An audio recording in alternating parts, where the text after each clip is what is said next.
안녕하세요. 흰수염고래 채널에 와주셔서 정말 감사합니다.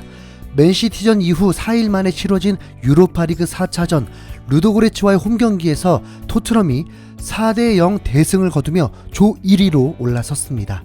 토트넘에게 수준이 차이가 좀 나는 유로파리그 조별리그라고 하지만 이번 경기는 꽤나 중요한 경기였습니다. 루도고레츠가 예상외로 3전 전패를 하면서 엔트워프와 라스크까지 토트넘이 경합을 하는 상황이 되었습니다. 보통 조별리그에선 강팀이 있고 거기에 경합팀이 있으면서 승점을 서로 갉아먹으며 토트넘 같은 강팀이 수월해져야 하는데 토트넘이 이미 엔트워프에게 일격을 당하면서 혼전 상황이 되어버렸습니다. 그렇기 때문에 무리뉴 감독은 상대적으로 약하다고 하지만 여유가 아닌 최선의 선택을 해야 했습니다. 그의 최선의 선택은 손흥민, 케인을 쉬게 하는 것부터 시작합니다. 호이베르도 선발에선 제외됐습니다. 손흥민, 케인 쉬게 한 것이 과연 문제가 없었을까요? 3주 전 루도고레츠와의 원정 경기를 돌아가 보면 3대1로 이기긴 했지만 케인이 한 골 1도움을 기록하고 손흥민이 교체 15초 만에 어시스트로 승리했던 거지 모우라 외에는 좋지 않은 경기력이었습니다. 전반 2대0으로 앞서다 후반 시작 얼마 안 돼서 실점을 하며 2대1 팽팽하게 되었던 상황까지 온 거죠. 이런 경기가 펼쳐지니까 무리뉴 감독이 안심을 할 수 없는 것입니다. 두고두고 후회가 될 웨스트햄전 3대3 무승부처럼 축구는 어떤 상황이 일어날지 예측이 안 되다 보니 그 최선의 선택에 손흥민, 케인을 뺐다? 경기는 지켜봐야 했습니다. 오랜만에 알리를 선발 출전시키고 알도베이럴트의 수비를 대신할 산체스도 오랜만에 출전했습니다. 그래서 골키퍼는 조아트, 수비는 도어티, 산체스, 탕강가, 데이비스, 미드필더에는 은돈벨레, 윙크스, 알리, 윙어로는 베일, 모우라, 스트라이크로는 비니시우스가 출전했습니다. 이 스쿼드를 누가 비주전팀이라고 하겠습니까? 무리뉴 감독에게 이 선발 선수들이 왜 최선의 선택이었냐면 다가올 3일 후 첼시와의 런던 더비까지 있었기 때문에 그때는 정예의 멤버만 출전해야 했고 조금이라도 선수들을 더 쉬게 해줘야 했기 때문입니다. 첼시는 이미 챔피언스 리그에서 하루 전에 승리를 거두었기 때문에 토트넘보다 더 유리한 상황입니다. 무리뉴가 지난 시즌 제자에게 2패를 당해버리면서 챔피언스리그 좌절이 된 거라고 볼 수 있기 때문에 이젠 우승 경쟁팀으로서 꼭 이겨야 할 경기입니다. 자, 다시 루도고레츠와의 경기로 돌아와서 이 경기는 토트넘의 이번 시즌 최고의 여유로운 경기가 되었습니다. 제 생각은 그렇습니다. 그러니까 에버턴전을 시작으로 리그 9경기, 유로파리그 예선과 조별리그 경기들, 카라바오컵까지 해서 말이죠.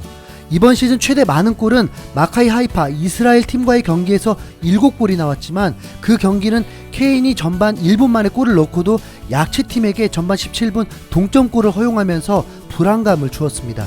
전반 4대1로 앞섰지만 후반전에 페널티킥까지 주면서 조금 지저분한 경기였다고 저는 생각합니다. 사우스햄튼전 대승도 먼저 실점부터 시작하면서 손케의 투맨쇼가 터진 것이고 메뉴와의 경기도 역시 실점부터 시작하고 손흥민의 활약과 퇴장이라는 이득이 도움이 되었습니다. 그런데 루도고레츠와의 이 경기는 완전 달랐습니다. 토트넘의 색깔을 잃어버렸다고 할 수 있을 정도로 전방 압박을 가하고 상대팀을 숨도 못 쉬게 하는 경기였습니다.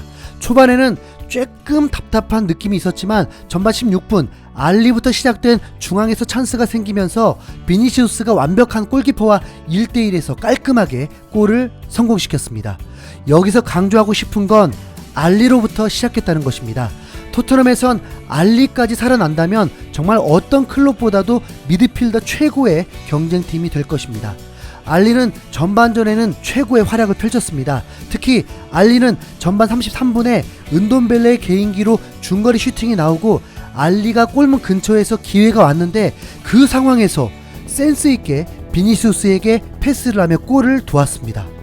보통 축구에서 공격수가 부진을 털기 위해서는 골맛을 봐야만 한다고 생각합니다. 알리는 자신의 폼은 올라오지 않지만 예전에는 그래도 주전이었는데 지금은 기회조차 박탈되고 있다는 대우에 자존심도 많이 상했을 것입니다.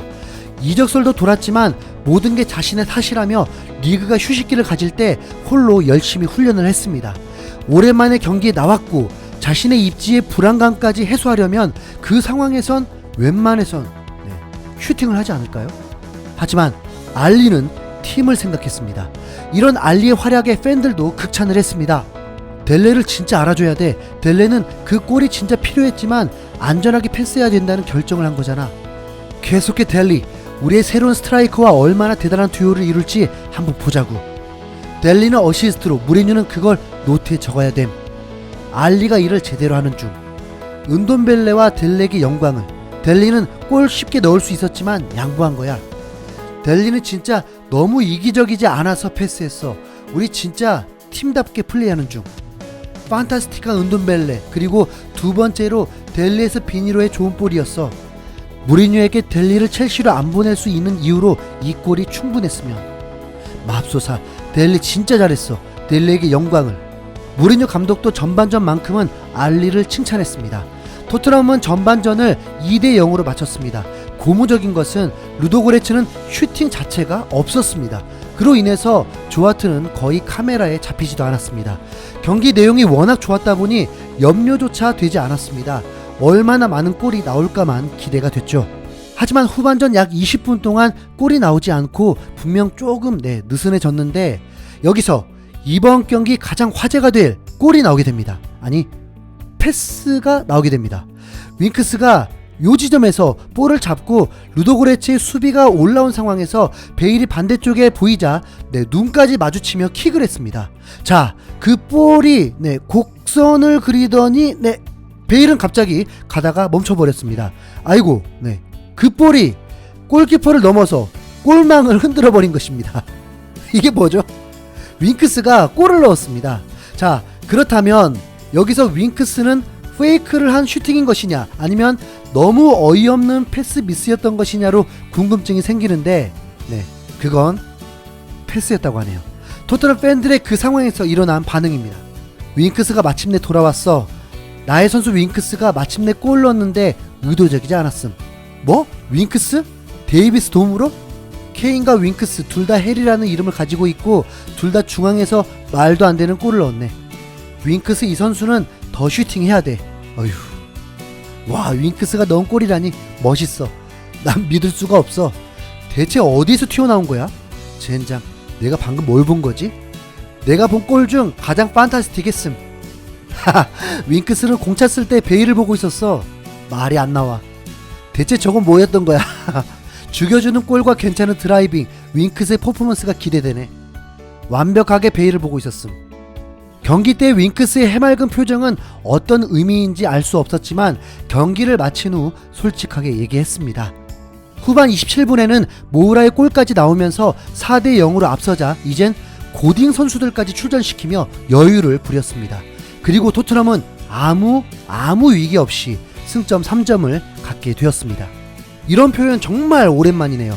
모든 것을 얻은 경기였습니다. 유로파리그 조별리그에서 유리한 고지에 올랐고 엔트워프만 박살내면 됩니다. 손흥민, 케인이 정말 푹 쉬었고 토트넘을 모르는 사람이 보면 스테이프인 줄 알았을 거예요. 알리가 쬐끔 살아났고 곧 리그에서도 볼 수 있을 것 같았고, 비니시우스는 2골이나 넣으며 든든함을 보여줬습니다. 차기 주장 호이베르도 몸만 푼 정도로 경기를 뛰면서 컨디션을 조율했습니다.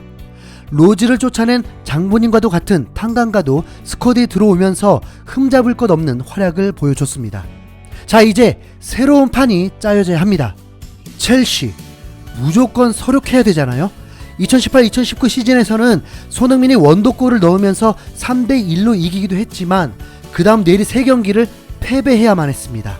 하지만 경기만 보면 포체티노 감독 때 0대1로 뒤지고 추격해보기도 전에 자책골로 무너졌던 것이고, 그 다음 무리뉴 감독 때는 분위기가 매우 좋았음에도 0대1로 뒤지고 페널티킥까지 허용하고 손흥민이 퇴장 사건이 발생하면서 허무하게 패배했고, 2020년에는 부상병 등이 일어나면서 손흥민, 케인도 없는 상태로 또 패배했습니다.